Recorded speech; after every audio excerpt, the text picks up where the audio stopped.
হঠাৎ করে একদিন আবু জাহেল সকালবেলা এসে বললেন, ও ভাতিজা, তুমি তো প্রতিদিনই নতুন নতুন কথা বলো, বলো আজকে কি তোমার কাছে নতুন কোনো বাণী আছে কিনা?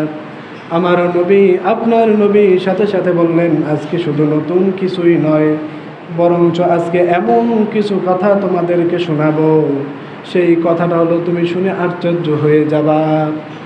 আবু জাহেল চিন্তা করলেন, আশ্চর্যই যেহেতু হব, নবীকে যেহেতু অপমান করতে চাই, অতএব আশ্চর্য বিষয় নিয়েই তো বেশি বেশি উদ্ভট রকমের কথা নিয়েই তো বেশি রকম অপমান করা যায়।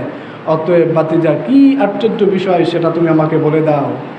সাথে সাথে আবার নবী বলেন, গতকাল রাতে আমি উম্মে হানির ঘরে ঘুমিয়েছিলাম, জিবরাইল আমিন আসলেন, আমাকে সালাম দিলেন, আসসালাতু ওয়াসসালামু আলাইকা ইয়া রাসূলুল্লাহ, আসসালাতু